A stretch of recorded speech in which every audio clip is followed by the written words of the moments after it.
పౌరశాస్త్రం అనేటువంటి విభాగం లోపల మీకు నేను మతం అనేటువంటి విషయాన్ని గురించి ఇప్పుడు మీకు తెలియజేస్తాను. మతాన్ని గురించి తీసుకున్నప్పుడు మనకు ప్రధానంగా ఏం చెప్పొచ్చు అంటే, ప్రపంచంలో ఉన్నటువంటి సామాజిక వ్యవస్థలో ఏదో ఒక రకమైన మతం ఉన్నది. మతం లేని సమాజం లేదు. మనకి మానవ పరిణామక్రమం నుంచి, సామాజిక పరిణామక్రమం నుంచి మనం ప్రపంచ చరిత్రను పరిశీలించినప్పుడు, ప్రపంచ చరిత్ర లోపల పూర్వకాలంలో అంటే క్రీస్తు పూర్వం నుంచి క్రీస్తు శకం వరకు కూడా అనేక రకాలైనటువంటి మతాల యొక్క ఆవిర్భావం మనకు ప్రపంచంలో కనిపిస్తుంది. అయితే మతాలన్నిటి లోపల కూడా మీరు చూడండి, అన్ని మతాలు ఆసియా ఖండంలోనే జన్మించాయి. మనకి ఇవాళ ప్రపంచవ్యాప్తంగా ఉన్నటువంటి మతాలను తీసుకున్నప్పుడు భారతదేశంలో హిందూ మతం కానీ, క్రైస్తవ మతం కానీ, సిక్కు మతం కానీ, జైన మతం కానీ, బౌద్ధ మతం కానీ, పార్సీ మతం కానీ, చైనా లోపల ఉన్నటువంటి రెండు ప్రధానమైనటువంటి మతాలు, ఒకటి కన్ఫ్యూషియస్ కానీ, లౌత్సా కానీ, ఆ తర్వాత మనకి మధ్యప్రాచ్య దేశాల్లో ఉన్నటువంటి మతాల లోపల ఉన్నటువంటి జోరాసర్ లేకుంటే షింటో, ఇవన్నీ కూడా క్రైస్తవం, ఇవన్నీ కూడా ఎక్కడ జన్మించాయి అంటే ఆసియా ఖండంలోనే జన్మించాయి. అంటే ఆసియా ఖండంలోనే, ముఖ్యంగా ఆసియా ఖండం యొక్క దక్షిణ భాగం లోపలనే అన్ని రకాలైనటువంటి మతాల యొక్క ఆవిర్భావం అనేటువంటిది కనిపిస్తుంది. అందుకోసమే ప్రపంచంలో ఉన్నటువంటి ప్రజల లోపల, ముఖ్యంగా ఆసియా ఖండంలో ఉన్నటువంటి ప్రజలకి మతం పట్ల ఎక్కువగా విశ్వాసం ఉంటుంది అని చెప్పడానికి ఇది ఒక ప్రధానమైనటువంటి ఉదాహరణగా చెప్పచ్చు. కాబట్టి ప్రపంచంలో ఇవాళ అనేక రకాలైనటువంటి మతాలు ఉన్నాయి. ఈ మతాన్ని మనం ఏం చెప్తున్నాము అంటే, మానవాతీతమైన శక్తులు లేదా అలౌకిక శక్తుల పట్ల వ్యక్తికి ఉండే విశ్వాసాన్ని మతం అని నిర్వహించవచ్చని ఆగ్బర్న్ అనేటువంటి ఆయన పేర్కొన్నారు. మనకి సాధారణంగా ఈ మతం అనేటువంటి దానికి మానవాతీతమైనటువంటి శక్తులు. ఎందుకంటే సామాజిక పరిణామంలో మానవుడు ఆహారాన్ని సేకరిస్తూ జీవించేవారు. ఆహారాన్ని సేకరిస్తూ జీవించే క్రమంలో అకస్మాత్తుగా ఉరుములు ఉరవడం, మెరుపులు మెరవడం, పిడుగులు పడడం, భారీ వర్షం సంభవించడం, లేకుంటే ప్రకృతిలో వచ్చేటువంటి బీభత్సం వల్ల అడవి తగలబడడం, ఇవన్నీ చూసినప్పుడు మానవుడు ఏమనుకున్నాడు అంటే, ఆది మానవుడు నాకంటే మించినటువంటి ఒక అద్భుత శక్తి ఏదో ఉంది, ఆ అద్భుత శక్తి మనని నడిపిస్తుంది, ఆ అద్భుత శక్తినే, ఆ కనిపించినటువంటి శక్తినే వాడు దేవుడిగా కొలవడం మొదలుపెట్టిండు. ఎప్పుడైతే కనిపించినటువంటి ఒక అద్భుత శక్తిని దేవుడిగా మొక్కుతూ దానికి ఏం చేస్తున్నాడు అంటే, మొక్కులు తీర్చుకుంటూ, దానికి దండం పెడుతూ, కనిపించిన రాయిని, చెట్టుని, పుట్టని మొక్కుతూ దండం పెడుతూ, నువ్వు నన్ను కాపాడు తల్లి, నువ్వు నన్ను కాపాడితే నేను నీకు మొక్కులు చెల్లించుకుంటా, నీకు జంతువులు బలిస్తా, నీకు పండగ చేస్తా అని చెప్పి ఈ విధంగా ఒక ఆరాధన భావన ప్రారంభమైంది సామాజిక పరిణామక్రమం లోపల. ఈ ఆరాధనాపరమైనటువంటి భావనే ఆ తర్వాత కాలం లోపల మతంగా ప్రారంభమైంది అని చెప్పచ్చు. అందుకోసమే మతంలో అంతర్భాగంగా మానవాతీత శక్తుల పట్ల నమ్మకం, విశ్వాసంతో పాటు సంస్కారం అనేటువంటి అంశాలు ఇమిడి ఉన్నాయి. కాబట్టి మతం అనేటువంటి కాన్సెప్ట్ ఎప్పుడైతే మనకి మానవ సామాజిక పరిణామక్రమంలోనే మానవుడితో పాటే ప్రారంభమైంది. అందుకోసం మనం ఏం చెప్తామంటే, మానవుడు సంచార జీవితాన్ని స్వస్థచెప్పి ఎప్పుడైతే స్థిరనివాసాన్ని ఏర్పాటు చేసుకున్నాడో, ఆ స్థిరనివాసాన్ని ఏర్పాటు చేసుకోవడాన్ని మనం ఒక కుటుంబంగా స్థిరనివాసాన్ని ఏర్పాటు చేసుకున్నాడు. ఎందుకంటే ఒక గుడిసెలోకి వెళ్ళినటువంటి ఒక స్త్రీని, పురుషుడిని మనం కుటుంబంగా పేర్కొన్నాం. కుటుంబం వంశాలుగా విస్తరించి, వంశాలు గోత్రాలుగా విస్తరించి, గోత్రాలు తెగలుగా విస్తరించి, ఈ తెగ చివరికి మతంగా విస్తరణ జరిగింది. కాబట్టి ఒకే మతంలో ఉన్నటువంటి ప్రజల లోపల ఒకే రకమైనటువంటి విశ్వాసాలు కానీ, ఒకే రకమైనటువంటి ఆచార సాంప్రదాయాలు కానీ, ఒకే రకమైనటువంటి ఆరాధన అంటే ఆ దేవుడి పట్ల ఉండేటువంటి నమ్మకం, ఇవన్నీ కూడా ఒకే మతంలో ఉన్నటువంటి ప్రజల లోపల మనకు కనిపిస్తూ ఉంది. కాబట్టి భారత సామాజిక వ్యవస్థలో మనకి అనేక రకాలైనటువంటి మతాలు ఉన్నాయి. భారత సామాజిక వ్యవస్థ లోపల ఉన్నటువంటి మతాల లోపల భారతదేశంలో అతి ప్రధానమైనటువంటి మతం ఒకటి హిందూ మతం. రెండో మతం ఏమిటి అంటే రెండోది ఇస్లాం మతం, మూడోది క్రైస్తవ మతం, నాలుగోది సిక్కు మతం, ఐదోది జైనం, ఆరోది బౌద్ధం, పార్సీ. ఈ విధంగా భారతదేశం అనేది అనేక రకాలైనటువంటి మతాల భిన్నత్వంలో ఏకత్వం కలిగి ఉన్నటువంటిది ఏం చెప్పొచ్చు అంటే భారతదేశంగా చెప్పచ్చు. అయితే ఇక్కడ ఒక విషయం గుర్తుపెట్టుకోండి, ప్రపంచంలోని ప్రతి మతానికి ఒక స్థాపకుడు ఉన్నాడు, కానీ హిందూ మతానికి స్థాపకులు లేరు. మీరు చూడండి, ప్రపంచంలో ఉన్నటువంటి మతాల్ని ప్రధానంగా తీసుకోండి. ఇవాళ క్రైస్తవ మతానికి స్థాపకుడు క్రీస్తు యొక్క బోధనలే క్రైస్తవ మతంగా ప్రచారంలోకి వచ్చాయి. ప్రవక్త యొక్క బోధనలే ఇస్లాంగా, మహమ్మద్ ప్రవక్త యొక్క బోధనలే ఇస్లాం మతంగా ప్రచారంలోకి వచ్చాయి. బుద్ధుడి యొక్క బోధనలే బౌద్ధంగా ప్రచారంలోకి వచ్చింది. పార్శ్వనాథుడి యొక్క బోధనలు లేదా వర్ధమాన మహావీరుడి యొక్క బోధనలే జైన మతంగా ప్రచారంలోకి వచ్చాయి. గురునానక్ బోధనలే సిక్కు మత భావనకు దారితీశాయి. లౌత్సా యొక్క బోధనలే లౌత్సా అనేటువంటి చైనాలో మతం ఆవిర్భావానికి కారణమైంది. కన్ఫ్యూషియస్ బోధనలే కన్ఫ్యూషియస్ మతానికి కారణమైంది. అదేవిధంగా షింటో కానీ ఇంకా రకరకాలైనటువంటి జోరాస్టర్ కానీ ఇవన్నీ కూడా ఆయా వ్యక్తుల ప్రవక్తల ప్రచారాల వల్ల ఆ మతానికి చెందినటువంటి విశ్వాసాలు ప్రచారంలోకి వచ్చినాయి. హిందూ మతాన్ని తీసుకున్నప్పుడు హిందూ మతం అనేది ఏమని చెప్పచ్చు అంటే ఒక వ్యక్తి చేత స్థాపించబడింది కాదు. ఈ దేశ ప్రజలకి నీ మతం హిందూ అని చెప్పినటువంటి వాళ్ళు కూడా ఎవరు అంటే అరబ్బులు. అరబ్బులకి సింధు నది అనేటువంటి నది పేరు పలకరాక సింధు అనేటువంటి పదాన్ని వాళ్ళు హిందూ అనేటువంటి పదంగా పలికారు. హిందూస్థాన్ అని పలికారు. హిందూ నది అని సింధు నదిని హిందూ నదిగా పిలుస్తూ హిందూ అనేటువంటి నదిగా పిలుస్తూ ఇక్కడ ఉన్నటువంటి ఈ భూమి మీద ఉన్నటువంటి ప్రజల్ని, ఈ భూభాగంలో ఉన్నటువంటి ప్రజల్ని హిందూస్థాన్ అనేటువంటి పేరుతో పిలవడంతో అరబ్బులే ఈ దేశ ప్రజలకి హిందువులు అనేటువంటి నామకరణం చేశారు. అందుకోసమే హిందూ మతంలో మనకి భిన్నమైనటువంటి సంస్కృతి ఉంటుంది. ఒక ఖచ్చితమైనటువంటి నియమావళి, నువ్వు ఇది పాటించాల్సిందే అనేటువంటి మ్యాండేట్, ఒక ఖచ్చితమైనటువంటి నిర్ణయాన్ని అమలు చేసేటువంటి విధానం ఇక్కడ ఉండదు.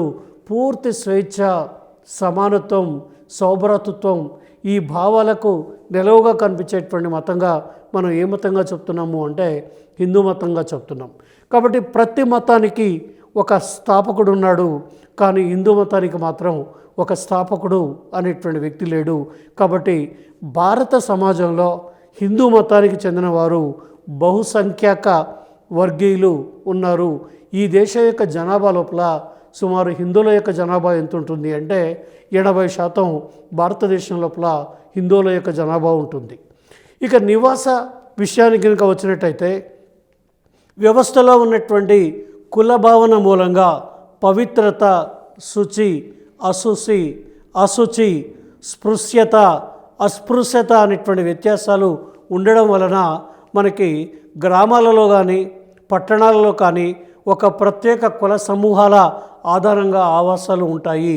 అస్పృశ్యులు ముఖ్యంగా గ్రామానికి వెలుపల నివసించేటువంటి పరిస్థితి మనకి ఎక్కడ కనిపిస్తుంది అంటే భారతదేశంలో కనిపిస్తుంది. ఎందుకంటే హిందూ మతంలో ఉన్నటువంటి ఒక ప్రధానమైనటువంటి లోపంగా మనం ఏం చెప్తామంటే ఏ మతంలో కూడా కుల వ్యవస్థ లేదు, కానీ హిందూ మతం లోపల కులం అనేటువంటి వ్యవస్థ ఉంది. ఈ కులం అనేటువంటి వ్యవస్థ ఉండడం వల్ల గ్రామాలలో కానీ పట్టణాలలో కానీ ఇళ్ల యొక్క నిర్మాణం జరిగేటప్పుడు ఒక సమూహం ఒక ప్రాంతంలో ఇళ్ళు నిర్మించుకోవడం అనేది జరుగుతుంది.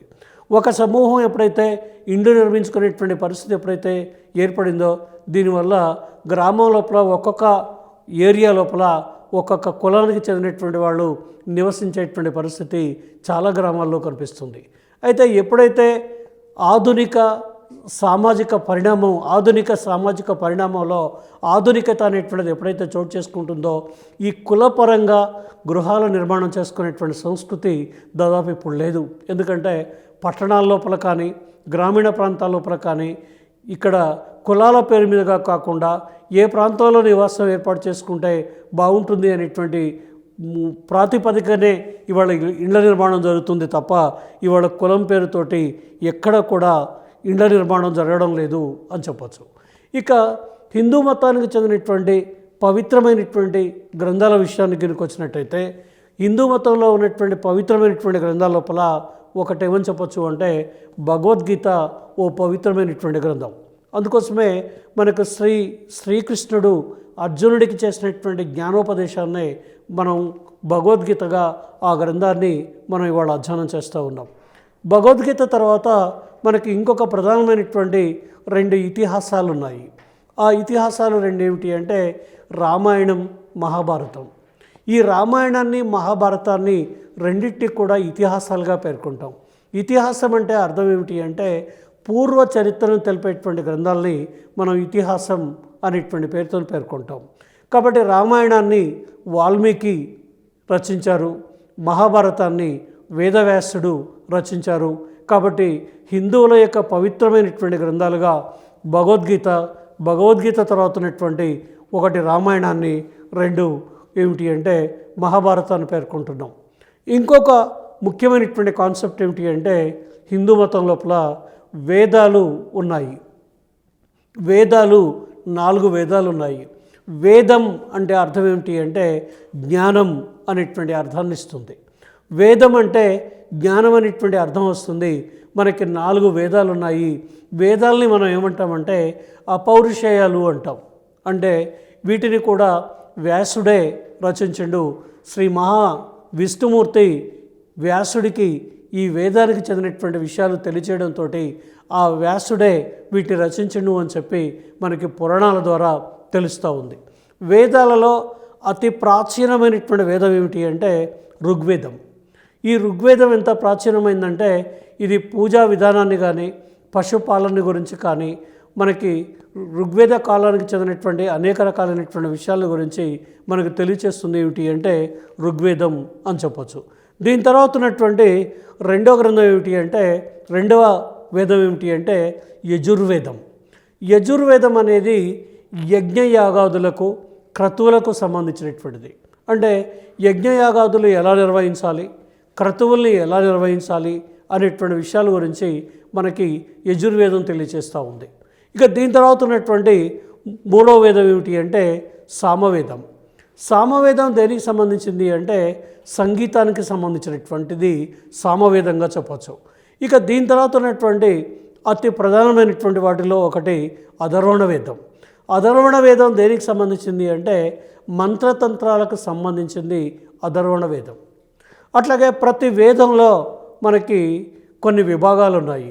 ఆ విభాగాలు ఏమిటి అంటే ఒకటి సంహిత అనే విభాగం, బ్రాహ్మణ అనేటువంటి విభాగం, అరణ్యక అనేటువంటి విభాగం, ఉపనిషత్ అనేటువంటి విభాగాలు మనకి వేదంలో కనిపిస్తుంది.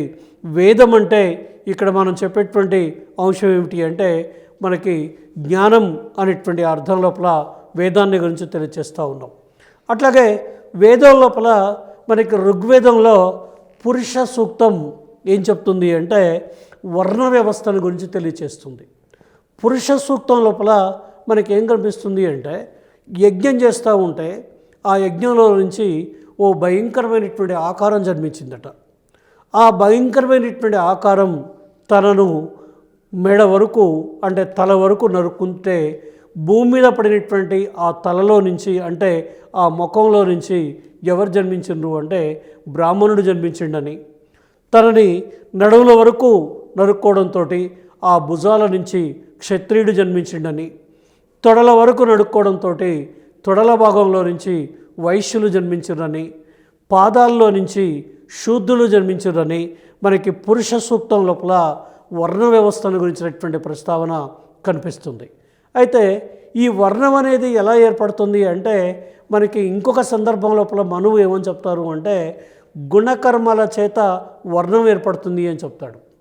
గుణకర్మల చేత వర్ణం ఏర్పడుతుంది అని చెప్తాడు. అంటే గుణమే ప్రధానమైనటువంటి తప్ప వర్ణం ఏర్పడడానికి ఇది ప్రధానం కాదు అని చెప్పి మనకి ఒక సందర్భంలో మనుస్మృతిలో మనువు ఏమని చెప్తాడు అంటే ఇంకొక సందర్భంలో ఏమంటాడంటే బ్రహ్మ యొక్క ముఖంలో నుంచి బ్రాహ్మణుడు జన్మించాడు, బ్రహ్మ యొక్క భుజాల్లో నుంచి క్షత్రియుడు జన్మించాడు, బ్రహ్మ యొక్క తొడల్లో నుంచి వైశ్యులు జన్మించారు, బ్రహ్మ యొక్క పాదాల్లో నుంచి శూద్రులు జన్మించారు అనేటువంటి అభిప్రాయాన్ని మనకి మనుస్మృతి లోపల ఎవరు తెలియచేస్తూ ఉన్నారు అంటే మనకి మనువు తెలియచేస్తూ ఉన్నారు. మనువు మనుస్మృతి అనేటువంటి ఒక గ్రంథాన్ని రచించారు. ఈ మనుస్మృతి అనేటువంటి గ్రంథం లోపల మనకి 15 భాగాలు ఉన్నాయి. ఈ 15 భాగాల లోపల మనకి వర్ణ ధర్మాన్ని గురించి ఒక భాగం లోపల మనకి బ్రాహ్మణులు, క్షత్రియులు, వైశ్యులు, శూద్రులు ఏ ఏ ధర్మాల్ని నిర్వర్తించాలి, ఏ విధమైనటువంటి ధర్మాన్ని అనుసరించాలి అనేటువంటి విషయాన్ని గురించి మనకి మనుస్మృతి మనకి ప్రధానంగా ఈ వర్ణ ధర్మాన్ని గురించి తెలియచేస్తూ ఉంది. అట్లాగే ఉపనిషత్తులు దాదాపు ఎన్నున్నాయి అంటే 108 ఉపనిషత్తులు ఉన్నాయి. ఈ ఉపనిషత్తులతో పాటు మనకి హిందూ జీవన విధానం, హిందూ ఆచార సాంప్రదాయాలు, హిందూ సామాజిక వ్యవస్థ ఎవరి యొక్క ఆదేశాలకు అనుగుణంగా కొనసాగుతున్నది అంటే మనుస్మృతిలో ఏ రకమైనటువంటి అంశాల గురించి తెలియచేశారో మనువు చెప్పినటువంటి అంశాలు ఏవైతే ఉన్నాయో ఆ మనువు చెప్పినటువంటి అంశాలకు అనుగుణంగా మనకు కొనసాగుతుంది. అయితే ఎవరి మనువు అనేటువంటి విషయం లోపల కూడా మనకి ఇప్పటి వరకు కూడా ఒక అయోమయ పరిస్థితి ఉంది. ఎవరు అంటే మనకి వేదాల్లో మనువు కనిపిస్తాడు, వేదాల తర్వాత ఉన్నటువంటి పురాణాల్లో మనువు కనిపిస్తాడు, ఆ తర్వాత మళ్ళీ మనువు స్వయంభువు అని చెప్పి మనకు తెలియచేస్తూ ఉన్నారు. మనువు ఈ భూమి మీద మొట్టమొదటి రాజు అని, మొట్టమొదటి రాజుగా ఈ భూమి మీదకి వచ్చి ఈ ప్రజల్ని పరిపాలించిండని, మనువే మొదటి రాజు అని, మనం స్వయం భువు అని చెప్తాడు. మళ్ళీ ఇప్పుడున్నటువంటి ఈ లోకాన్ని లేకుంటే ఇప్పుడున్నటువంటి ఈ ప్రపంచాన్ని 14వ వైవస్వత మన్వంతరం అని చెప్తారు. అంటే 14వ వైవస్వత మన్వంతరం ఇప్పుడు కొనసాగుతున్నది అని, ఈ 14వ వైవస్వత మన్వంతరానికి గురువు లేదా ఆదేశకుడు మనువు, మనుసంస్కృతి లేకుంటే మనుస్మృతి అనేటువంటి ఒక సాంప్రదాయం కూడా కొనసాగుతూ ఉన్నది. కాబట్టి ఇక్కడ మనువుని గురించినటువంటి విషయం లోపల ఒక అయోమయమైనటువంటి పరిస్థితి నెలకొని ఉంది. మొత్తానికి హిందూ మతం అనేది ఓ విశాలమైనటువంటి దృక్పథాన్ని కలిగి ఉన్నటువంటిది. ఒక మత స్థాపకుడు అనేటువంటి వ్యక్తి లేడు. ఒక మత స్థాపకుడు అనేటువంటి వ్యక్తి లేకుండా ఒక విశాలమైనటువంటి ఆలోచన విధానం కలిగినటువంటిది హిందూ మతంగా పేర్కొంటూ ఉన్నాం. ఇక హిందూ మతం తర్వాత ఉన్నటువంటి ఇంకొక భారతదేశంలో అత్యధిక జనాభా కలిగినటువంటి రెండవ మతం ఏమిటి అంటే ముస్లిం మతం లేదా ఇస్లాం మతం అనేటువంటి పేరుతో చెప్తున్నాం. మహమ్మద్ ప్రవక్త బోధించిన సారాంశం ఇస్లాం మతంగా ఆవిర్భవించింది. భారతదేశ జనాభాలో సుమారు 13% మంది ముస్లింలు భారతదేశం లోపల నివసిస్తున్నారు. ఇవాళ ప్రపంచం మొత్తంలో ఇస్లాం మతం లోపల సున్నీలు, షియాలు అనేటువంటి 2 శాఖలు ఉన్నాయి. ఈ షియాలు, సున్నీలు అనేటువంటి ఈ 2 శాఖల లోపల కూడా ప్రపంచంలో ఉన్నటువంటి ముస్లింలలో బహు సంఖ్యాకులు సున్నీ శాఖకు చెందినటువంటి వాళ్ళు ఎవరు అంటే ఈ రెండో వర్గానికి చెందినటువంటి మెజారిటీగా ప్రపంచం లోపల నివసిస్తూ ఉన్నారు. ఇక ముస్లింల యొక్క పవిత్రమైనటువంటి గ్రంథం ఏమిటి అంటే ఖురాన్ ముస్లింలకు చెందినటువంటి పవిత్రమైనటువంటి గ్రంథంగా పేర్కొంటున్నాం. మనకి మధ్యప్రాచ్యం లోపల అంటే ఇప్పుడున్నటువంటి మక్కా లేకుంటే ఇప్పుడున్నటువంటి మదీనా, ఇప్పుడున్నటువంటి KSA Kingdom of Saudi Arabia మొదలైనటువంటి ప్రాంతాల లోపల మనకి మతం లేనిటువంటి జీవనాన్ని కొనసాగిస్తున్నటువంటి ప్రజల లోపల ఇస్లాం అంటే అర్థం ఏమిటి అంటే శాంతియుతంగా జీవించడం.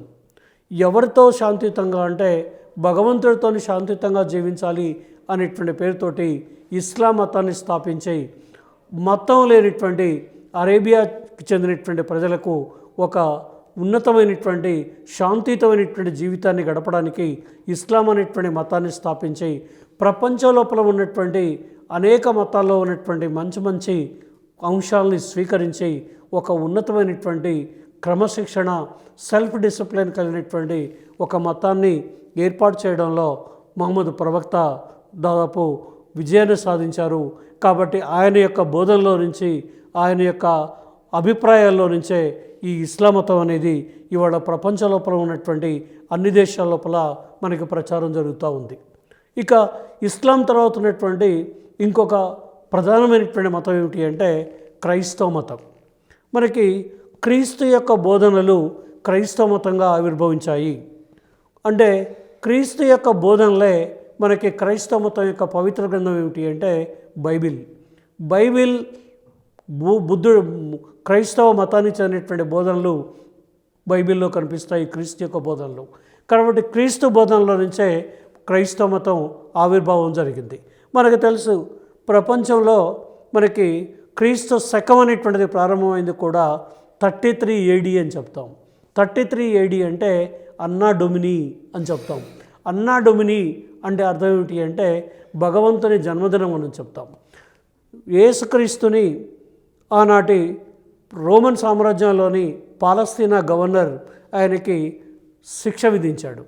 మరణశిక్ష విధించడంతో శిలువపై మరణశిక్ష విధించబడినటువంటి 3వ రోజు తన భక్తులకు కనిపించి వారికి జ్ఞానబోధ చేశారట.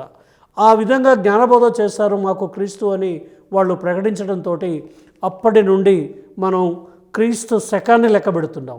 క్రీస్తుని ఎప్పుడైతే సిలువ వేశారో, క్రీస్తుని సిలువ వేసిన తర్వాత ఉన్నటువంటి డేట్స్ అన్నీ కూడా ఎగ్జాక్ట్లీ సెకండ్లతో సహా మనం ప్రపంచంలో నమోదు చేసి పెడతా ఉన్నాం. క్రీస్తు కంటే ముందు ఉన్నటువంటి మొత్తం కాలాన్ని క్రీస్తు పూర్వంగా పేర్కొంటూ అప్రాక్సిమేట్లీ అంటే సుమారుగా ఈ సంవత్సరాల మధ్యకాలంలో పలానా యుద్ధం జరిగి ఉండొచ్చు, లేదా పలానా రాజు పరిపాలించి ఉండవచ్చు అని చెప్పి క్రీస్తు పూర్వానికి క్రీస్తు శకానికి తేడా ఏమిటి అంటే 33 AD నుంచి 33, 34, 35, 2018 అని మొత్తం డేట్స్తో సహా టైంతో సహా రికార్డ్ చేసి పెట్టేటువంటి పరిస్థితి క్రీస్తు శకం తర్వాత ఉంది. క్రీస్తు పూర్వమేమో సుమారుగా ఆ సంవత్సరాల మధ్యకాలంలో జన్మించవచ్చు, పరిపాలించవచ్చు, ఆ కాలంలో ఈ పరిస్థితులు ఉండొచ్చు అని చెప్పి అప్రాక్సిమేట్లీ సుమారుగా మనం క్రీస్తు పూర్వం చెప్తా ఉన్నాం. క్రీస్తు తర్వాతనే మనకి ప్రపంచం లోపల ఒక ఆధునికమైనటువంటి కాలం ప్రారంభమైంది అని చెప్పి మనం ప్రపంచ చరిత్ర లోపల తెలుసుకుంటున్నాం. కాబట్టి ఇక భారతదేశంలో ఎప్పుడైతే పోర్చుగీస్ వాళ్ళు భారతదేశంలో వ్యాపారం చేయడానికి వచ్చిందో, పోర్చుగీస్ వాళ్ళతోటే కొంతమంది మత ప్రచారకులు కూడా, క్రైస్తవ మత ప్రచారకులు కూడా భారతదేశానికి వచ్చి గోవాలో మొట్టమొదటిసారిగా మనకి క్రైస్తవ మత ప్రచారాన్ని భారతదేశం లోపల ప్రారంభం చేశారు. ఈ విధంగా బ్రిటిష్ వాళ్ళ యొక్క కాలం లోపలే మనకి భారతదేశం లోపల క్రైస్తవ మత ప్రచారం ప్రారంభమైంది. హిందువుల్ని అనేక మతాలకు చెందినటువంటి వాళ్ళని క్రైస్తవ మతం లోపలికి మత మార్పులను ప్రోత్సహించి క్రైస్తవ మతం లోపలికి వీళ్ళందరినీ కూడా చేర్చుకోవడం జరిగింది. ఇక క్రైస్తవ మతం తర్వాత ఉన్నటువంటి ఇంకొక ముఖ్యమైనటువంటి మతం ఏమిటి అంటే పార్సీ మతం. పార్సీలు పర్షియా ప్రాంతానికి చెందినవారు. పర్షియా అంటే ఇరాన్. ఇప్పుడున్నటువంటి ఇరాన్, ఇరాక్ ఈ ప్రాంతాన్ని మొత్తాన్ని కూడా మనం ఏమని చెప్పచ్చు అంటే ఒకప్పుడు అంటే ఎగ్జాక్ట్లీ ఇప్పుడు Iran, Iraq, Kuwait, Lebanon, Syria ఇప్పుడున్నటువంటి ఈ ప్రాంతాలు KSA, Kingdom of Saudi Arabia, Jordan ఈ ప్రాంతాన్ని అంతా కలిపి ఒకప్పుడు మనం పర్షియాగా పిలిచేటువంటి వాళ్ళం. ఈ పర్షియా ప్రాంతానికి చెందినటువంటి వాళ్ళు ఎవరు అంటే పార్సీలు. వీరు మతపరంగా అనేక పీడనలకు, హింసలకు గురై ముస్లిం మత మార్పిడి నుండి తను కాపాడుకోవడానికి మాతృదేశాన్ని వదిలిపెట్టారు. ఎందుకంటే సుమారు 1200 సంవత్సరాల క్రితం, మనకి 1200 సంవత్సరాల క్రితం అంటే 570 క్రీస్తు శకంలో మహమ్మద్ ప్రవక్త జన్మించారు. మహమ్మద్ ప్రవక్త జన్మించిన తర్వాత ఆయనకు ఒక 40 సంవత్సరాల వయస్సు తర్వాత ఆయన మత ప్రచారాన్ని చేపట్టారు. ఇస్లాం మతాన్ని బోధనలు ప్రారంభం చేశారు. ఎప్పుడైతే ఇస్లాం మతం ఆవిర్భావం జరిగిన తర్వాత పెద్ద సంఖ్య లోపల మధ్యప్రాచ్యంలో ఉన్నటువంటి ప్రజలంతా ఇస్లాం మతాన్ని స్వీకరించడం మొదలుపెట్టారు. ఆ పరిస్థితుల్లో వాళ్ళకు ప్రత్యేకమైనటువంటి ఆచార సాంప్రదాయాలకు అనుగుణంగా జీవించేటువంటి పారసీలు మేము ఇక్కడే ఉన్నట్టయితే మేము కూడా ఇస్లాం మతాన్ని స్వీకరించాల్సి వస్తుంది అనేటువంటి ఉద్దేశంతో ఒక 1200 సంవత్సరాల క్రితం వాళ్ళంతా కూడా భారతదేశానికి వలస వచ్చిండ్రు.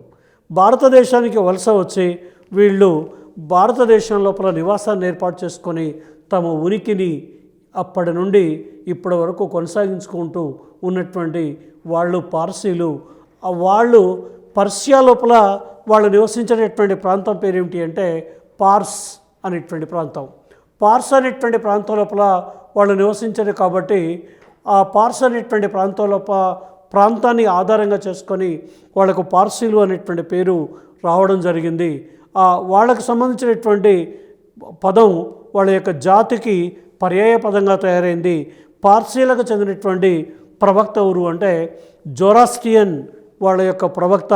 కాబట్టి జొరాస్ట్రియన్ విశ్వాసాన్ని కలిగి ఉండడంతో పాటు జొరాస్ట్రియన్ లేదా పార్సీలు అనేటువంటి పదాలు సమానమైనటువంటి అర్థంలో వాడడం జరుగుతుంది. అంటే ఇవాళ పార్సీ మతానికి చెందినటువంటి ప్రవక్త లేదా వాళ్ళకి సంబంధించినటువంటి అనేక రకాలైనటువంటి విషయాలు తెలియచేసినటువంటి వ్యక్తి ఎవరు అంటే జొరాస్ట్రియన్. కాబట్టి పార్సీలు జొరాస్ట్రియన్ విశ్వాసాన్ని కలిగి ఉండడం వల్ల జొరాస్ట్రియన్లు లేదా పార్సీలు అనేటువంటి పదాలు సమానమైనటువంటి వాడుకలోకి రావడం జరిగింది. పార్సీలకు చెందినటువంటి పవిత్రమైనటువంటి గ్రంథాన్ని ఏమని పిలుస్తున్నామంటే జంద్ అవెస్తా అనేటువంటి పేరుతో పిలుస్తున్నాం. ఈ జంద్ అవెస్తా అనేటువంటిది పార్సీకులకు చెందినటువంటి పవిత్రమైనటువంటి గ్రంథం. ఈ గ్రంథంలోని సిద్ధాంతాలను ప్రచారం చేయుటకు మనకి భగవంతుడు జొరాస్ట్రన్ను ప్రతినిధిగా పంపాడని పార్సీల యొక్క విశ్వాసం. అతడు పార్సీలకు చెందినటువంటి మత ప్రవక్తగా మనం పేర్కోవడం జరుగుతుంది. ఇక పార్సీల లోపల ఉన్నలో 3 మత శాఖలు ఉన్నాయి.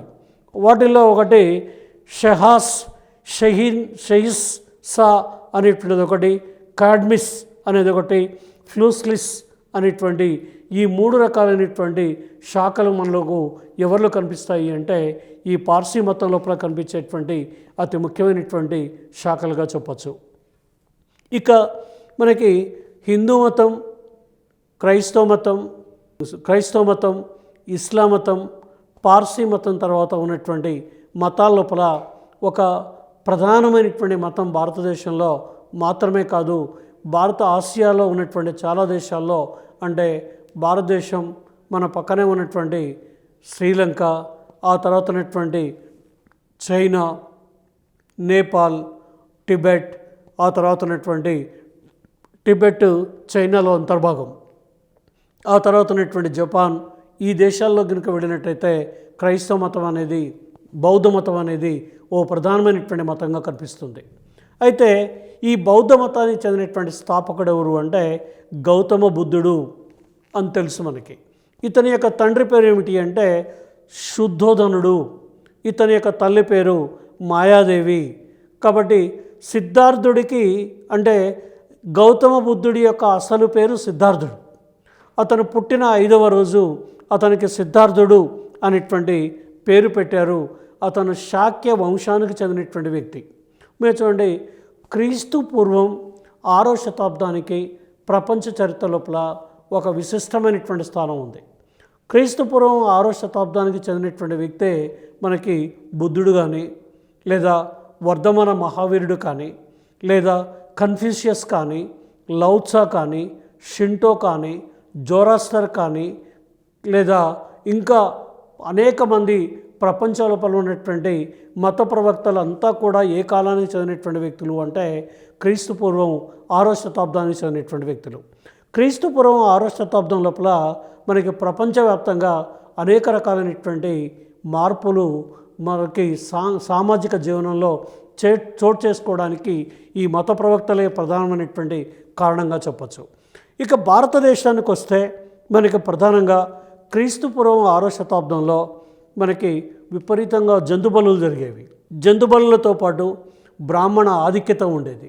బ్రాహ్మణ ఆధిక్యతతో పాటు మూఢాచారాలు, సాంఘిక దురాచారాలు పెద్ద ఎత్తున హిందూ మతంలో ఉన్నాయి. ఇవన్నీ కూడా సమాజం లోపల మనకి ఒక అవాంఛనీయమైనటువంటి పరిణామాలకు దారితీస్తున్నాయి. ఈ పరిస్థితుల్లో మనకి సిద్ధార్థుడు జన్మించాడు. జన్మించగానే తల్లిదండ్రులకు జ్యోతిష్యులు చెప్పారట, సిద్ధార్థుడు ఈ పిల్లవాడు పెరిగి పెద్దయిన తర్వాత సన్యాసి అవుతాడు, జాగ్రత్త అని చెప్పాడట. అప్పుడు తండ్రి శుద్ధోదనుడు ఈ సిద్ధార్థుడిని ఏం చేశాడు అంటే ఓ బ్రహ్మాండమైనటువంటి లుంబిని వనంలో జన్మించాడు. లుంబిని వనంలో జన్మించినటువంటి ఈ సిద్ధార్థుడికి ఓ బ్రహ్మాండమైనటువంటి అంతఃపురాన్ని నిర్మించాడు. అంటే భూమి మీదనే ఒక స్వర్గాన్ని క్రియేట్ చేశాడు. ఆట పాటలతోటి, గాన భజనాలతోటి, ఆయన వయసు పిల్లలతోటి, అందమైనటువంటి పిల్లలతోటి బ్రహ్మాండమైనటువంటి ఒక భోగ లాలసమైనటువంటి జీవితాన్ని ఆయనకి ఏర్పాటు చేశాడు. అయినా సరే అతను ఒంటరిగా కూర్చొని ఎప్పుడు ఏదో ఒకటి ఆలోచిస్తూ ఒక్కసారి ఇంట్లో నుండి బయటికి వెళ్ళి ఆ బయటికి వెళ్ళినటువంటి సందర్భంలోనే జీవితంలో మొదటిసారిగా బుద్ధుడు ఎవరిని చూశాడు అంటే ఒక శవాన్ని, ఒక సన్యాసిని, ఒక వృద్ధుణ్ణి, ఒక రోగిస్తుని, నలుగురిని చూశాడు. ఈ నలుగురిని ఎన్నడూ కూడా చూడలేదు ఆయన. వీళ్ళని గురించి ఆలోచించటం మొదలుపెట్టాడు. వీళ్ళని గురించి ఆలోచిస్తూ తన 29వ సంవత్సరంలో తనకి అత్యంత ఇష్టమైన అశ్వం పేరు కందక అనేటువంటి అశ్వం. అంటే బుద్ధుడు ఎప్పుడు బయటికి వెళ్ళినా కందక అనేటువంటి అశ్వం మీదనే వెళ్ళేవాడు. అతనికి ఒక మిత్రుడు ఉండేవాడు, ఒక ప్రాణ స్నేహితుడు, అతను చెన్నాని అనేటువంటి వ్యక్తి. ఈ చెన్నానిని వెంటబెట్టుకొని కందకను తీసుకొని ఒక మధ్యరాత్రి 29వ సంవత్సరంలో ఇంట్లో నుంచి బుద్ధుడు బయటికి వెళ్ళిపోయాడు. ఇంట్లో నుంచి బయటికి వెళ్ళిపోయినటువంటి బుద్ధుడు దాదాపు దీన్నే మనం ఏమంటామంటే మనకు మహాభి నిష్క్రమణం అని పిలుస్తాం. మహాభి నిష్క్రమణం అంటాం. ఇంట్లో నుంచి వెళ్ళిపోయి ఒక 6 సంవత్సరాలు మనకి అంటే తను ఈ సమస్యలు ఏవైతే ఉన్నాయో, తను అడిగినటువంటి వృద్ధాప్యం ఎందుకు వస్తుంది, రోగి ఎందుకు తయారవుతారు, శవం ఎందుకు అవుతారు, సన్యాసిగా ఎందుకు మారుతారు, తను అభ్యసించినటువంటి విద్య అతనికి శాస్త్రీయ జ్ఞానాన్ని అందించకపోవడంతో ఈ జ్ఞానం కోసం దాదాపు 12 సంవత్సరాలు గంగా యమున తోరణ ప్రాంతం లోపల తిరిగారు. తిరిగి చివరికి గయకు వెళ్ళి, దాన్నే మనం ఉరువేల అని పిలుస్తాం, గయకు వెళ్ళి గయలో బోధి వృక్షం కింద కూర్చొని 40 రోజులు తదేక ధ్యానం చేసి ఆ ధ్యానంలో నుంచి ఆయన బుద్ధుడుగా రూపాంతరం చెందారు. ఆ బుద్ధుడుగా రూపాంతరం చెందినటువంటి ఆయన తన మొట్టమొదటి బోధన సారనాథ్ లోపల దిగంబర సన్యాసులకు చేశారు. దీన్నే మనం చరిత్రలో ధర్మచక్రవర్తనం అనేటువంటి పేరుతో పిలుస్తాం. అక్కడి నుండి 40 సంవత్సరాల పాటు బుద్ధుడు భారతదేశాన్ని మొత్తాన్ని కూడా తిరుగుతూ బౌద్ధ మతాన్ని, ప్రజలు మాట్లాడేటువంటి భాష లోపల బౌద్ధ మతాన్ని ప్రచారం చేశారు. విస్తృతంగా బౌద్ధ మత వ్యాప్తి జరిగింది. ఇక్కడ ఒక విషయం గుర్తుపెట్టుకోవాలి, సాంఘిక సమానత్వాన్ని బోధించిన మతం బౌద్ధ మతం. భారతదేశంలో మనకి హిందూ మతంలో సాంఘిక సమానత్వం లేదు, కానీ బౌద్ధంలో సాంఘిక సమానత్వాన్ని బోధించిండు. అందరూ ఒకటే, నా మతంలో ఒకరు ఎక్కువ కాదు, ఒకరు తక్కువ కాదు అని చెప్పారు. దానికి ఉదాహరణనే ఆమ్రపాలి అనేటువంటి ఒక వేశ్యని బౌద్ధ ప్రచారకురాలుగా పనిచేస్తుంది. చేపలు పట్టేటువంటి మత్స్యకన్య బౌద్ధ మత ప్రచారం చేస్తుంది. ఉపాలి అనేటువంటి మంగలి బౌద్ధ మత ప్రచారం చేశారు. కాబట్టి బౌద్ధ మత ప్రచారంలో కులాలకు ఏమాత్రం ప్రాధాన్యత లేదని సాంఘిక సమానత్వాన్ని బోధించారు. 16 సంవత్సరాల వయసులో యశోధరతోని బుద్ధుడికి వివాహం చేశారు. 29 సంవత్సరాల వయసులో రాహులుడు అనేటువంటి పిల్లవాడు జన్మించాడు. ఈ రాహులుడు అనేటువంటి పిల్లవాడు జన్మించడాన్నే ఆయన ఏమన్నాడు అంటే నాకు ఒక ప్రతిబంధకం పుట్టింది అని చెప్పి బుద్ధుడు పేర్కొన్నాడు. ఈ విధంగా బౌద్ధ మతం బుద్ధుడి యొక్క కాలంలోనే 40 సంవత్సరాలు ప్రచారం చేసి చివరికి బుద్ధుడికి 80 సంవత్సరాల వయసు వచ్చినప్పుడు ఆయన కుసినారా అనేటువంటి ప్రాంతం లోపల మహాపరినిర్యాణం చెందాడు.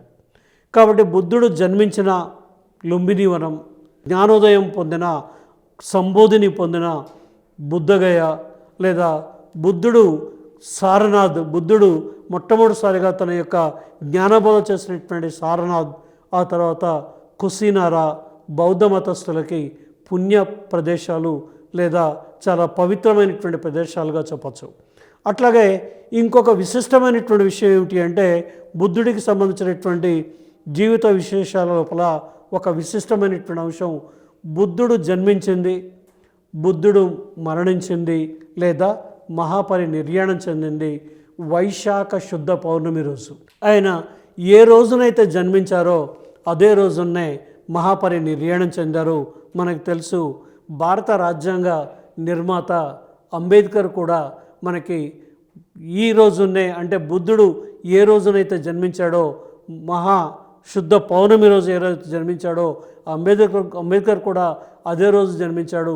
కాబట్టి మనం అంబేద్కర్ని ఏమని పిలుచుకుంటామంటే అభినవ బుద్ధుడు అనేటువంటి పేరుతోటి మనం అంబేద్కర్ని పిలుస్తూ ఉంటాం. కాబట్టి బుద్ధుడు ఇంటి నుండి వెళ్ళిపోయి సారనాథ్లో మొట్టమొదటి ప్రసంగం చేయడాన్ని ధర్మచక్ర వర్తనంగా పేర్కొంటాము. బుద్ధుడు జన్మించింది, బుద్ధుడు మరణించింది వైశాఖ శుద్ధ పౌర్ణమి రోజున. కాబట్టి వైశాఖ శుద్ధ పౌర్ణమి అనేది ఎవరికి అంటే బౌద్ధులకి అత్యంత పవిత్రమైనటువంటి రోజుగా చెప్పచ్చు. అయితే బుద్ధుడి యొక్క ధమ్మ భావన అని చెప్తాం. బుద్ధుడి యొక్క ధమ్మ భావన ఏమిటి అంటే బుద్ధుడి యొక్క ధమ్మ భావన లోపల అతి ముఖ్యమైనటువంటి అంశాల్ని ఆర్య సత్యాలు అని చెప్తాం. ఆర్య సత్యాలు అంటే అంటే ఏమిటి అంటే ప్రపంచం దుఃఖమయంలో ఉంది అంటాడు బుద్ధుడు. దుఃఖానికి కారణం కోరికలు అంటాడు. దుఃఖాన్ని అంతం చేయాలంటే కోరికలను నివారించాలి అని చెప్తాడు. వీటిని బుద్ధుడు ఏమని చెప్తాడు అంటే కోరికలను నివారించడానికి ఒక మార్గం ఉంది. ఆ మార్గం ఏమిటి అంటే అష్టాంగ మార్గం అని చెప్తాడు. ఈ 4 అంశాల్ని మనం ఆర్య సత్యాలుగా పేర్కొంటాం. ఆర్య సత్యాలు అంటే ప్రపంచం దుఃఖంలో ఉంది, దుఃఖానికి కారణం కోరికలు, కోరికలను నివారించే మార్గం ఉంది, ఆ కోరికలను నివారించేటువంటి మార్గాన్నే మనం అష్టాంగ మార్గంగా చెప్తున్నాం. అష్టాంగ మార్గాన్ని ఎవరు అవలంబిస్తారో, అష్టాంగ మార్గాన్ని ఎవరు పాటిస్తారో వాళ్ళకు జీవితంలో దుఃఖం అనేది ఉండదు. అష్టాంగ మార్గాన్ని ఎవరు అవలంబిస్తారో వాళ్ళకు జీవితంలో కోరికలు అనేవి రావు. వస్తే తన పరిధిలో తీర్చుకోగలిగే కోరికలే ఉంటాయి. తన పరిధిలో లేని కోరికలు మనం కోరుకుంటే మనకు మిగిలేది ఏమిటి అంటే చివరికి దుఃఖమే. అష్టాంగ మార్గం అంటే ఏమని చెప్పచ్చు అంటే ఆయన ఏమని చెప్తాడు అంటే సరైన దృష్టి లేదా దీన్నే మంచి దృష్టి, మంచి సంకల్పం, మంచి మాట, మంచి పని, మంచి జీవనం, మంచి ప్రయత్నం, మంచి మనస్సు, మంచి సహాయం, ఈ 8 లక్షణాలు ఉండాలి. అంటే నువ్వు దేనికోసమైతే ప్రయత్నం చేస్తున్నావో నీ జీవితంలో నీ దగ్గరికి దుఃఖం రాకుండా ఉండాలి అంటే నువ్వు సరైన దృష్టి ఉండాలి, సరైన ధ్యానం ఉండాలి, సరైన పని ఉండాలి, సరైన ధ్యానం ఉండాలి, సరైన దృష్టి ఉండాలి, సరైన సంకల్పం ఉండాలి. వీటిని మనం ఏం చెప్తున్నామంటే మంచి ప్రయత్నం, మంచి మనస్సు, మంచి దృష్టి అని చెప్తా ఉన్నాం. ఎప్పుడైతే ఈ 8 లక్షణాలు నువ్వు అలవాటు చేసుకుంటావో, ఈ 8 లక్షణాలకు అనుగుణంగా నువ్వు ఎప్పుడైతే నీ యాక్షన్ ప్లాన్, నీ కార్యాచరణ ప్రణాళికని రూపొందించుకొని నేను రోజు 10 గంటలు చదవాలి, రోజు 12 గంటలు చదవాలి, నేను భిన్నమైనటువంటి పుస్తకాలు చదవాలి, ఒక 4-5 మిత్రులను కలిసి రోజు డిస్కషన్ చేయాలి, 4-5 కలిసి చదివిన దాన్ని డిస్కషన్ చేస్తూ రోజు ఒక 10-15 గంటలు రోజు చదివినట్టయితే, ఒక ప్రణాళికాబద్ధంగా ఒక నెల రోజులు చదివినట్టయితే ఆ నెల రోజుల లోపల బుద్ధుడు చెప్పినటువంటి అష్టాంగ మార్గాన్ని నువ్వు అవలంబించినట్టయితే ఖచ్చితంగా నాకు ఉద్యోగం వస్తుంది, వచ్చి తీరుతుంది అనేటువంటి ఓ దృఢ సంకల్పంతో నువ్వు ముందుకు వెళతావు. అప్పుడు దుఃఖం నీ దగ్గర ఉండదు, దుఃఖం లేకుండా పోతుంది. దుఃఖం లేకుండా పోవాలి అంటే నువ్వు ఉన్నతమైనటువంటి జీవితాన్ని గడపాలి అంటే దాన్ని ఏమని చెప్పచ్చు అంటే అష్టాంగ మార్గాన్ని అవలంబించమని చెప్తాడు. కాబట్టి అష్టాంగ మార్గాన్ని గురించి మనకి తెలియచేసి సుఖవంతమైనటువంటి జీవితాన్ని గడపమని చెప్పినటువంటి వ్యక్తి ఎవరు అంటే గౌతమ బుద్ధుడు. ఇక బౌద్ధ మతం అనేది 2 ప్రధానమైనటువంటి శాఖలుగా విడిపోయింది.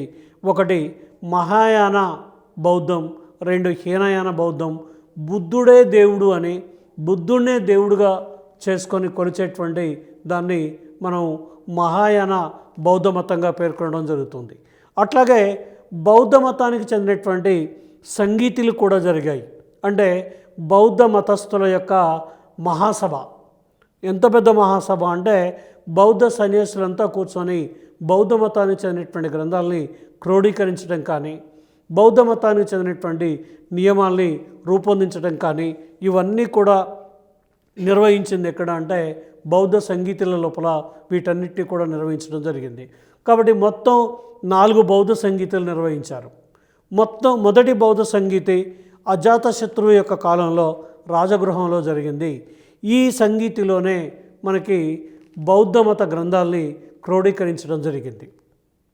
దీని తర్వాత ఉన్నటువంటి రెండవ బౌద్ధ సంగీతి మనకి వైశాలిలో జరిగింది. ఈ సంగీతిలోనే తెరవాదులు మహాసాంఘికులుగా విడిపోయారు. ఇక మూడవ బౌద్ధ సంగీతి అశోకుని యొక్క కాలంలో పాటలీపుత్రం లోపల మూడవ బౌద్ధ సంగీతి నిర్వహించడం జరిగింది. ఇక నాలుగవ బౌద్ధ సంగీతి కనిష్కుని యొక్క కాలంలో కుందలవనంలో వసుమిత్రుని యొక్క అధ్యక్షతన మహాయాన బౌద్ధ శాఖ బలపడింది. కాబట్టి నాలుగవ బౌద్ధ సంగీతికి వచ్చేసరికి మహాయాన బౌద్ధ మత శాఖ బలపడింది. అయితే క్రమంగా హిందూ మతం తనలో ఉన్నటువంటి లోపాలని ఎప్పుడైతే సరిచేసుకుంటూ పోయిందో బౌద్ధ మతం కూడా క్రమేపీ ఏమైపోయింది అంటే తగ్గిపోయింది. హిందూ మతంలోకి బౌద్ధ మతంలో నుంచి మళ్ళీ వలసలు వచ్చేస్తున్నాయి. ఎందుకంటే హిందూ మతంలో ఏ లోపాలైతే బౌద్ధం చూపించిందో ఆ లోపాలని హిందూ మతం సరిచేసుకుంటూ పోయింది. ఇక రెండోది ఏమిటి అంటే బుద్ధుడు మహాపరినిర్యాణం చెందిన తర్వాత బౌద్ధ మతానికి బౌద్ధ సన్యాసులు ప్రజలు మాట్లాడే భాషలో కాకుండా ప్రజలకు అర్థం కానిటువంటి భాష లోపల, పండితుల యొక్క భాష లోపల, సంస్కృతం లోపల ఎప్పుడైతే బౌద్ధ మత ప్రచారం చేశారో అప్పుడు అది ప్రజలకు అర్థం కాక దాన్ని ప్రజలు స్వీకరించకుండా క్రమంగా ప్రజలంతా కూడా మళ్ళీ హిందూ మతంలోకి వచ్చేసారు. ఈ విధంగా ప్రపంచంలో ఒక ప్రధానమైనటువంటి మతంగా బౌద్ధ మతం ప్రపంచంలో ఉన్నటువంటి అనేక దేశాల లోపల వ్యాప్తి చెందింది అని చెప్పచ్చు. కాబట్టి బౌద్ధ మతం అన్నప్పుడు మనకు గుర్తొచ్చేటువంటి అతి ముఖ్యమైనటువంటి అంశం ఏమిటి అంటే సాంఘిక సమానత్వాన్ని ప్రజలకు బోధించినటువంటి మతం బౌద్ధ మతం అని చెప్పచ్చు. రెండవది బుద్ధుడు వైశాఖ శుద్ధ పౌర్ణమి రోజునే ఆయన జన్మించారు, ఆయన మరణించారు అని చెప్పచ్చు. ఇది రెండు అతి ప్రధానమైనటువంటి అంశాలుగా చెప్పచ్చు. ఇక మూడోది ఏమిటి అంటే మనకి జైన మతం మనకి భారతదేశంలో ఏర్పడినటువంటి మతాల లోపల అతి ముఖ్యమైనటువంటి మతంగా చెప్పచ్చు. జైన మతం కూడా మనకి బౌద్ధ మతం కంటే కూడా కొంచెం ప్రాచీనమైనటువంటి మతంగా పేర్కోవచ్చు. జైన మతంలో 24 మంది తీర్థంకరులు ఉన్నారు. ఈ 24 మంది తీర్థంకరులు మనకి తీర్థంకరులు అంటే అర్థం ఏమిటి అంటే మోక్షానికి మార్గం చూపేవారు అని అర్థం. మోక్షానికి మార్గం చూపేటువంటి వాళ్ళు ఎవరు అంటే తీర్థంకరులు అని చెప్తారు. జైన మతంలోని మొదటి తీర్థంకరుడు వృషభనాథుడు. ఇతనినే జైన మత స్థాపకుడుగా పేర్కొంటారు. మనకి వృషభనాథుడితోటే జైన మతానికి చెందినటువంటి స్థాపన అనేటువంటిది జరిగిందని చెప్తారు. అయితే ఇతని తర్వాత ఉన్నటువంటి ఇంకో వ్యక్తి ఎవరు అంటే మనకి 23వ తీర్థంకరుడైన పార్శ్వనాథుడు నిజానికి ఏమని చెప్పచ్చు అంటే చారిత్రక వ్యక్తిగా పేర్కొంటారు. చారిత్రకమైనటువంటి వ్యక్తిగా ఈయన పేర్కొంటారు. ఇక 24వ తీర్థంకరుడైనటువంటి వర్ధమాన మహావీరుడు జైన మతానికి ఒక వ్యవస్థాయుతమైన స్వరూపాన్ని చేకూర్చాడు. కాబట్టి వర్ధమాన మహావీరుడితోటే మనకి జైన మతానికి చెందినటువంటి విశిష్టత మనకి ప్రపంచంలో కనిపిస్తుంది. ఈ వర్ధమాన మహావీరుడు వైశాలి పట్టణంలో జన్మించారు. అంటే కుంద అనేటువంటి గ్రామం లోపల ఆయన జన్మించాడు. ఇతడు జ్ఞాతిక క్షత్రియ వంశానికి చెందినటువంటి వ్యక్తి. అట్లాగే 30 సంవత్సరాల వయస్సులో ప్రపంచాన్ని త్యజించి సత్యశోధనకు బయలుదేరాడు. 12 సంవత్సరాలు ఈయన కఠోర తపస్సు అనంతరం ఆశ, మోహం, కామం మొదలైనటువంటి వాటిని జయించి జీనుడుగా అవతరించెను. ఇతని యొక్క అనుచరులను జైన మతస్థులుగా పేర్కొనడం అనేది మనకు ప్రధానంగా కనిపిస్తున్నటువంటి లక్షణంగా చెప్పచ్చు. కాబట్టి జైన మతంలో మనకు కనిపించేటువంటి మత శాఖలు 2 ప్రధానమైనటువంటి మత శాఖలు కనిపిస్తున్నాయి. ఒకటి దిగంబరులు, 2 శ్వేతాంబరులు అనేటువంటి 2 రకాలైనటువంటి శాఖలు కనిపిస్తున్నాయి. జైన మతానికి చెందినటువంటి గ్రంథాలని మనం ఏమని పిలుస్తాము అంటే ద్వాదశ అంగములు అంటాము. కాబట్టి జైన మత గ్రంథాలు అంగములు అనేటువంటి పేరుతో పిలుస్తాం. జైన మతం యొక్క సన్యాసుల్ని తీర్థంకరులు అనేటువంటి పేరుతో పిలుస్తాం. కాబట్టి జైన మతానికి చెందినటువంటి మొత్తం తీర్థంకరులు ఎంతమంది అంటే జైన మతంలో మొత్తం 24 మంది తీర్థంకరులు ఉన్నారని చెప్తున్నాం.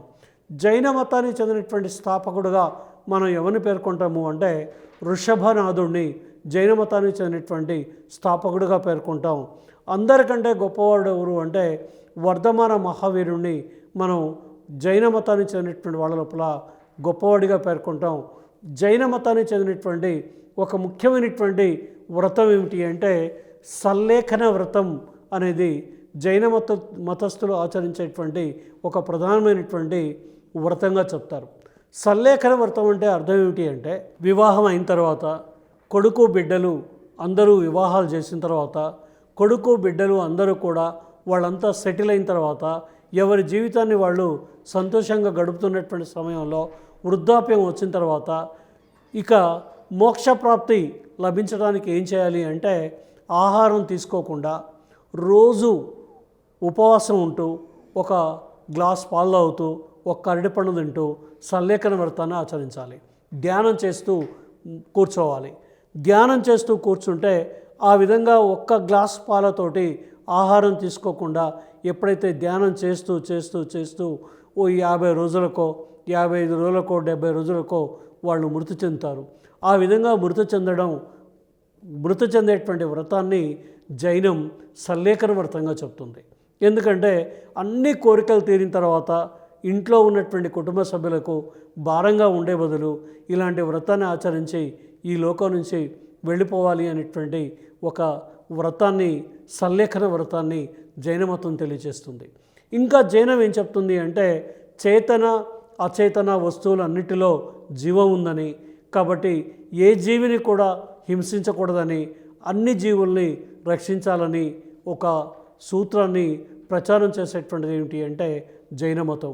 అందుకోసమే మనం చూడండి, జైన మతస్థులు ఎక్కడన్నా కనిపిస్తే మనకి కర్ణాటకలో కానీ కేరళలో కానీ మలబార్లో కానీ చాలా ప్రాంతాల్లో కనుక జైన మతస్థులను చూస్తే రాజస్థాన్ లోపల కానీ ఆ ప్రాంతాల్లో పోతే కాళ్లకు దూది డస్టర్స్ కట్టుకుంటారు. దూదితో తయారు చేసినటువంటి డస్టర్ కట్టుకొని ఆ డస్టర్లతోటి చాలా జాగ్రత్తగా నడుస్తారు. ఎందుకంటే భూమి మీద ఉన్నటువంటి చీమ కూడా మా అడుగుల కింద పడి చనిపోవడానికి వీల్లేదు అనేటువంటి అహింసాయుతమైనటువంటి భావనని వాళ్ళు చూపిస్తారు.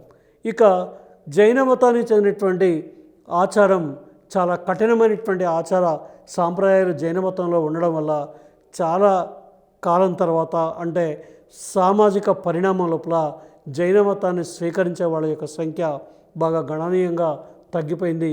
మనకు తెలుసు, నల్లగొండ జిల్లాలోనే, ఒకప్పటి నల్లగొండ జిల్లాలోనే అంటే ఇప్పుడు అది యాదాద్రి భువనగిరి జిల్లాలో భాగం కొలనుపాక జైనులకు సంబంధించినటువంటి అతి పవిత్రమైనటువంటి ఆలయం, వాళ్ళ ఆలయాలు అక్కడ ఉన్నాయి. మొత్తం భారతదేశంలోనే మనకి కొలనుపాక జైనులకు చెందినటువంటి ఒక పవిత్రమైనటువంటి ప్రదేశంగా మనం కొలనుపాక అనేటువంటి ప్రదేశాన్ని పేర్కొంటున్నాం. జైన మతంలో ఉన్నటువంటి కఠినమైనటువంటి నియమాలే మనకి జైన మతం యొక్క వ్యాప్తి తగ్గిపోవడం, వాళ్ళే ఆ మతానికి చెందినటువంటి వాళ్ళే మనకి మిగిలిపోయిన తప్ప కొత్తగా జైన మతాన్ని స్వీకరించినటువంటి వాళ్ళు భారతదేశంలో లేకుండా పోయారు. ఇక భారతదేశంలో ఉన్నటువంటి మతాల లోపల ఒక ప్రధానమైనటువంటి మతం ఏమిటి అంటే సిక్కు మతం. ఇక సిక్కు మతాన్ని తీసుకున్నట్టయితే శిష్య అనే సంస్కృత పదం నుండి సిక్కు అనేటువంటి పదం ఆవిర్భవించింది. కాబట్టి ఈ సిక్కు మత స్థాపకుడు గురునానక్, మనకి సిక్కు మతం స్థాపించబడినటువంటిది గురునానక్ చేత స్థాపించబడినటువంటిది సిక్కు మతం. గురునానక్ పంజాబ్లోని తల్వండి అనేటువంటి ప్రదేశంలో జన్మించారు. గురునానక్ తన బోధనలకు అనేక మంది హిందువులు, మహమ్మదీయులు తమ అనుచరులుగా చేరి సిక్కు మతాన్ని స్వీకరించారు. సిక్కులు కూడా కొన్ని రకాలైనటువంటి నియమాల్ని తప్పకుండా పాటించాలి. ఒకటి, వాళ్ళు బొడ్లో కత్తి పెట్టుకోవడం కానీ, జుట్టు పెంచుకోవడం కానీ, ఖచ్చితంగా కొన్ని రకాలైనటువంటి నియమ నిబంధనలతో కూడుకున్నటువంటి విధానాన్ని అవలంబించాలి అనేటువంటి ఆదేశాల్ని మనకు ఆయన తెలియచేశాడు. మనకి సిక్కులో చెందినటువంటి పవిత్రమైనటువంటి ఆలయాన్ని ఏమని చెప్తున్నాము అంటే స్వర్ణ దేవాలయం మనకి సిక్కులుగా చెందినటువంటి పవిత్రమైనటువంటి ప్రదేశంగా పేర్కొంటున్నాం. ఈ విధంగా భారతదేశం లోపల అనేక రకాలైనటువంటి మతాలు మనకి ఉన్నాయి. భారతదేశంలో ఉన్నటువంటి అనేక రకాలైనటువంటి మతాల యొక్క జీవన విధానం వల్లనే మనం భారతదేశాన్ని ఏమని పిలుస్తున్నామంటే భిన్నత్వంలో ఏకత్వం అనేది భారతదేశంలో కనిపిస్తుంది అని చెప్పి 80% దాదాపు భారతదేశంలో మనకి హిందువులు, 13% ముస్లింలు, మిగతా 7%, ఈ 93% పోతే మిగతా 7% మనకి అన్ని మతాలకు చెందినటువంటి వాళ్ళు భారతదేశం లోపల కనిపిస్తున్నారు. కాబట్టి భారతదేశం అనేది ఒక భిన్నత్వంలో ఏకత్వానికి ఓ ప్రధానమైనటువంటి అంశంగా చెప్పచ్చు. కాబట్టి ఈ మతాలు అంటే ప్రపంచవ్యాప్తంగా ఉన్నటువంటి మతాల లోపల మనకు చైనాలో కన్ఫ్యూషియస్ మతం, చైనాలో లౌత్సా అనేటువంటి మతం, భారతదేశంలోకి వచ్చినట్టయితే భారతదేశంలో హిందూ మతం, ఇస్లాం మతం, క్రైస్తవ మతం, జైన మతం, బౌద్ధ మతం, ఆ తర్వాత ఉన్నటువంటి సిక్కు మతం, పార్సీ, ఇవన్నీ కూడా భారతదేశంలో ఉన్నటువంటి అతి ముఖ్యమైనటువంటి మతాలుగా పేర్కోవచ్చు. ఈ మతాలన్నిటి యొక్క సహజీవనమే, ఉన్నతమైనటువంటి జీవన విధానమే భారతదేశానికి ప్రపంచం లోపల ఒక విశిష్టమైనటువంటి పేరు ప్రఖ్యాతులు రావడానికి ఓ ప్రధానమైనటువంటి కారణంగా ఉంది.